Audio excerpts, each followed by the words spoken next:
5, 16, 19, 21, 33, and 10. Check results. You ready? Oh, it's put a day, put a day.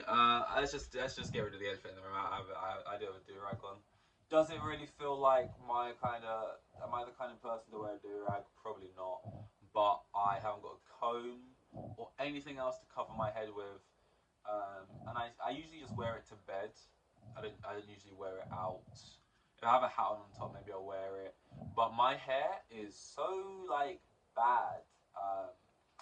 Like damaged, dry, and I'm slowly trying to get better at, being healthy in all aspects, skin, like a crazy thing. This is gonna sound weird. Um, Moisturizing is just not a thing that was ever like, you know, it seemed like it was something you should be doing, like you just kind of get out of the bath, you dry yourself, and you go on with your life. And I don't particularly have dry skin. I actually have the opposite. I have more oily skin. But like, you know, regardless, it's probably not great for you. Just things like, keep like your face, because I get a lot of spots, a lot, a lot, a lot. My hair, like my scalp is so dry, it's insane, and it's like there's some people who they try and tackle their dry scalp and it's dry regardless. I'm like, I don't even know if I'm one of those people. I could like just use a product and it could like help it pretty much. I just never have like, it's just never something I've like wanted to put effort into. There's people who have like all these different fucking oils and shit in their bathroom. I'm just like, I don't want to be that. I'm just trying to drink more water. I'm trying to fucking protect my head because my hair's just so dry, man. It's just so dry. Like I'll comb it and it's like just so dry, like their hair it's like fucking straw. So it's like, we're trying to be better, guys. 2023. It's taken me how like 6 months, and now we're starting off. I guess these are resolutions. I don't know. Look after yourself, basically. I can't really say I'm eating any healthier, to be honest. Which is probably going to hit me skinny fat. I'm probably right around the corner from that. That's a dangerous place to be. But Oppenheimer. Yesterday I saw Oppenheimer with. Oh, there's a put it there. I think I said that already. Sorry, I had to burp. Cillian Murphy, Oppenheimer. Sorry, not just Cillian. Everyone in the fucking world is in this movie. I'm not, but yeah, everyone else is. Everyone I can name from the top of my. There's a lot of people in there who I can't remember the names of. So if I don't say their names now, it's because I'm thinking of them, but I can't remember their name. But you got Cillian, you got Matt Damon, you got Florence Pugh, you got Emily Blunt, you got Robert Downey Jr., you got Alden Ehrenreich, you got Rami Malek, you got Josh Peck, you got Roderick. I don't know his real name, but Roderick from That Room, because like people on that level, and it's just like, I know that guy. You got the guy who's I never know his name, but he's literally in so much stuff. He's in Suicide Squad. I think he's the Polka Dot Man. He's in Ant-Man. He's like one of the friends. It's got Casey Affleck. It's got other people like in that little interrogation room. I'm gonna kind of give. Can you really spoil something like Oppenheimer? And like, I didn't really understand what's going on for the most part anyway. So, but most of the guys in this like, little interrogation were like recognizable, but I don't know their names. I don't know their names. I don't know. I got emotional. Anyone else? Definitely, but I don't remember. It was a good film. It's kind of crazy when you're watching a film and it's like, I get the gist of what's going on. Like I'm sitting there watching this 3 hours, right? But it's like, okay, so building a bomb, we're racing the Russians, building a bomb. We're gonna get there first. We built it. The bomb goes off.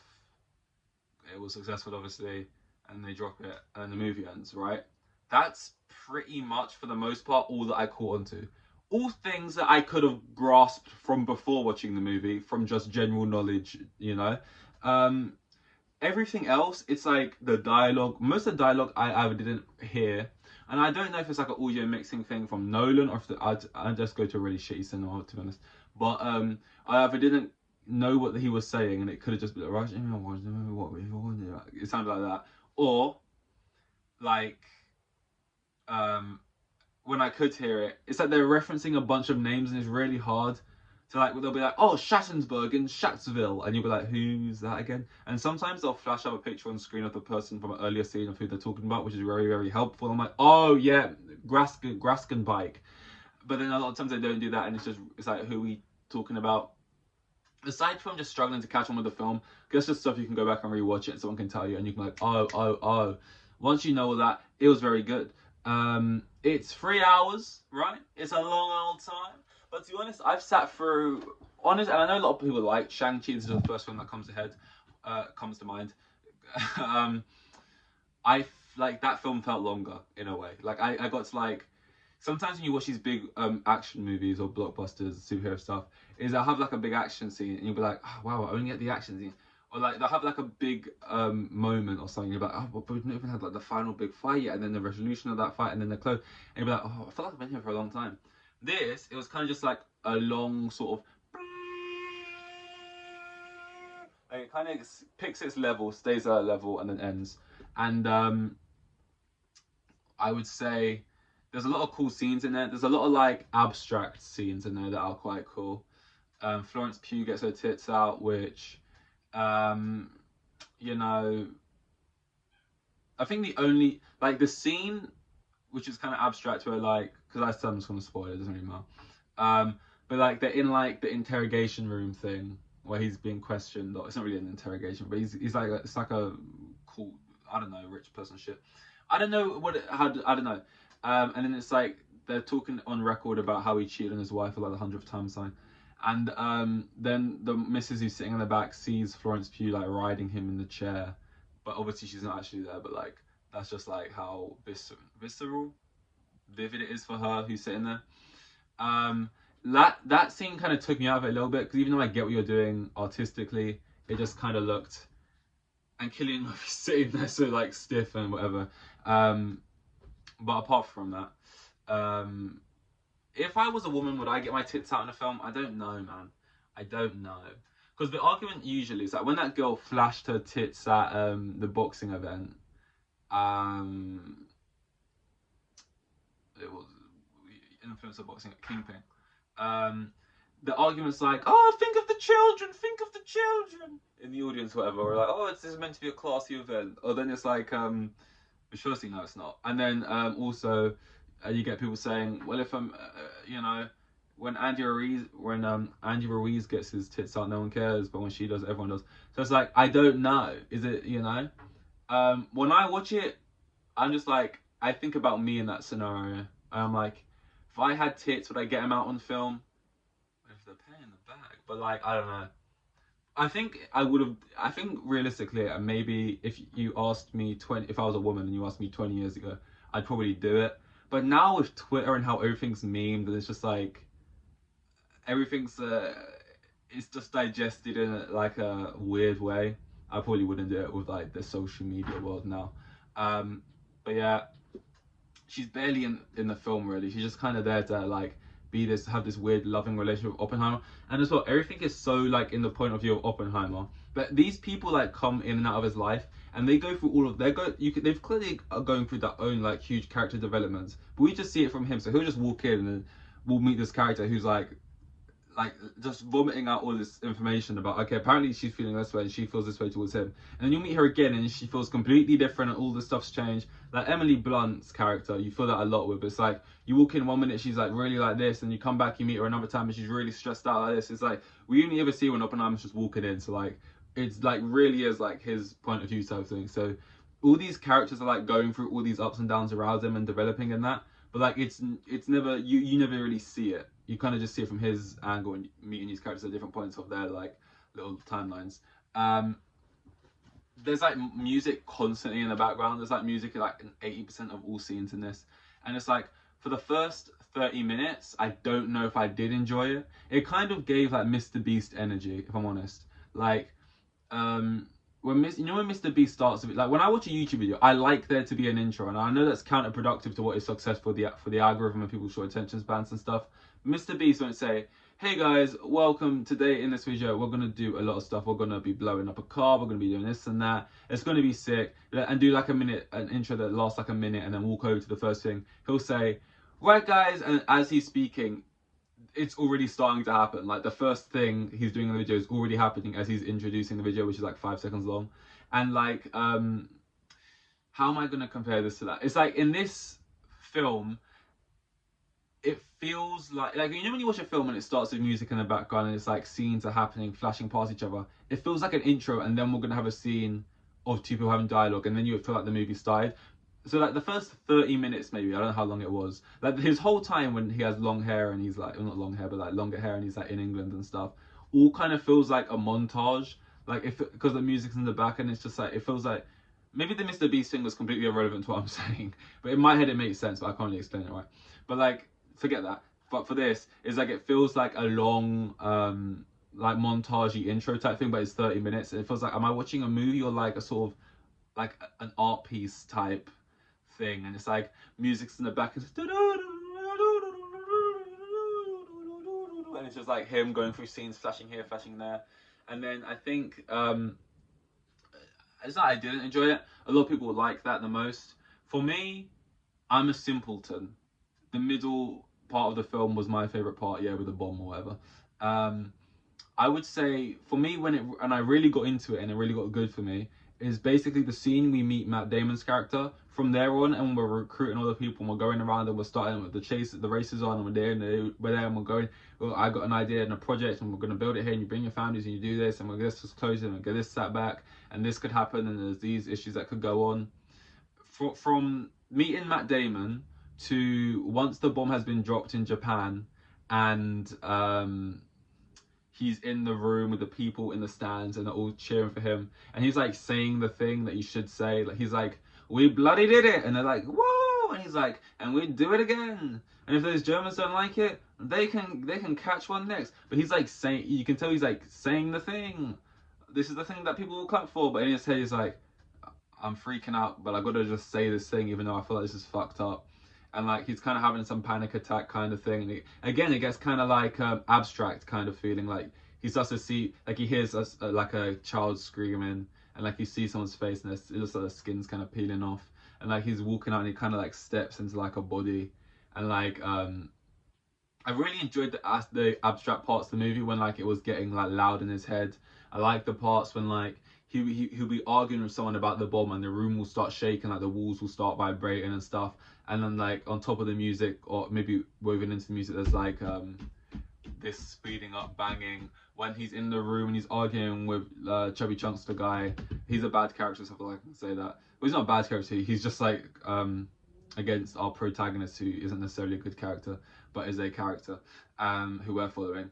And like he's arguing back and forth with him, and like the whole thing gets light and stuff. The end scene's really really cool, and I feel like it's not deep to say it's cool, and you shouldn't feel bad. I feel like a lot of people who love films, they can really get into something and be like, oh my god, I left Oppenheimer and it just sat with me and I didn't know what to do and I couldn't move and stuff, and it's like, this is our real life, and it's like, oh my god, I'm feeling paralyzed in this moment. Whereas I just watch it and I'm like, everyone's doing a great job, like they're creating that feeling that other people are feeling, that I just described, but it's acting and it's a film, and it's just, you know, it's entertainment at the end of the day. It's art, you know. And like, I don't feel bad about when he's recruiting all the scientists, being like, this is cool, you know. It's like, oh my god, we're getting like the smartest people in the world together, like all over the place with this cool project idea, and we're racing the Nazis. Now that is cool, but then also equally, when they like, it's scary when they're then in there and Josh Peck has to press the button or whatever if it reaches a certain thing, and they're about to drop the bomb, test it for the first time, and all this other stuff. That's like scary. And then there was like scenes where like, oh my god, we're leading up, this is cool. And then I can't remember where it was now, even though it was yesterday, where it becomes, oh wait, this isn't cool. It's like everyone's telling him, oh, this is dangerous, it could kill this many people, and I kind of felt like, even though I'm watching it from an outside perspective, like I already know what's happened, I kind of feel like in the same kind of position to Oppenheimer. You kind of got to ask, could you do this thing? Can you help with this thing? And you're like, yeah, I don't know. Yeah, sure, I'm going to help with it. I'm going to push science, whatever. And then you're doing it, and then all of a sudden, it kind of becomes less about using the bomb on people to end the war. And it's kind of just like, we're racing these guys. We want to do it first, and we want to make the breakthrough. And it's like, yes, we did it. We made the break. Oh my god, we did it. We did it. And it's like the next scene is like they're handing it over to like the army, and he's trying to tell them stats like, oh, if you drop it from a lower height, it will be more impactful than a higher height, and how to use. And they're like, we'll take it from here, mate. And then all of a sudden they take the bomb away, and it's like being whirled away in the car. And that for me was like, he was just looking at it, and from it was like I was looking at it like, oh, wait a minute, we was doing this whole thing and chasing this thing, and that's all of a sudden like, oh wait, we had to do that because it was racist, but then we just handed over a fucking nuke to these guys. Oh no. And then they like pretty much, it feels like in the film when you immediately drop it, and then you're like, oh yeah, this was bad. And then there is like that kind of like the chain reaction, which is kind of cool. The way I read that, I feel like it's the most common way. Although this is a podcast where they read it in like some different ways, but like how the fear throughout the film was like, it was like below almost 0% chance that like the science is it's like atoms. The atom gets split out in towards the beginning of the movie, and they're trying to like ignite atoms, which starts like a reaction that like within like a second implodes or whatever, and like ignites all the other atoms, and like most things are created up of like atoms and shit. But like no, he says like everything is mainly just space, and then there's enough atoms in the right place that means you can't push through. That's why you can't just push through objects and they're solid to us. But it's all, even though an object like right now looks solid, it is mainly empty space apparently. And it's like they want to ignite all these things and they connect, but then it's like, by the way, I got a D I think or an E in science. It's like it'll start a chain reaction, but then the fear was like, and they fall be below zero. But like obviously because there's atoms and everything in the air, I guess, and like everything, that the chain reaction would never end, and it would just set fire to the whole atmosphere, and the whole Earth would just be engulfed in a huge bomb, Earth-sized bomb, and everyone would be dead. And that's the fear. And then at the end, it's like he's saying, "Is there a chance of that happening?" And Oppenheimer's like, think I've already done that. Not a chain reaction in the sense of the bomb being a literal explosion, but a chain reaction like we just had a chain reaction with the rest of mankind who are going to just kill each other with creating bigger and bigger bombs now. And that's the chain reaction that will kill everyone. Just a, more slower version than it happening, like over the earth in one. And then you do kind of have this feeling like that, is kind of terrifying. It is kind of like impending doom. But like I can also sit there and be like, I'm watching, and I know it's real life, but I'm also separating this film from real life, which is obviously not shot as nicely, on great IMAX cameras, whatever it's shot on film, whatever they use. I don't know if that's the same thing.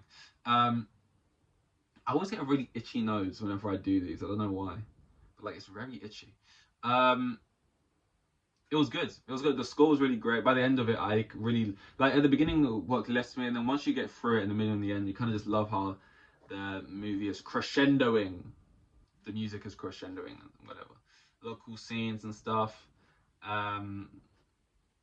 He's not like he was doing anything particularly special, but for some reason I liked the way Alden Ehrenreich acted in this.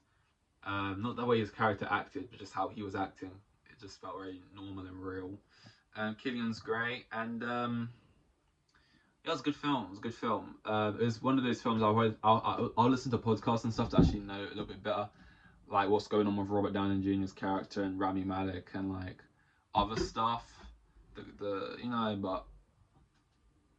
the bomb was like completely silent. I was a bunch of fucking jump scare type bomb things in this, where you should have caught onto what was happening, but it would get you. Is that they'd show something and it'd go quiet, and then you would expect it to be loud, but it'd be dead silent, and then they would hit you with the sound later.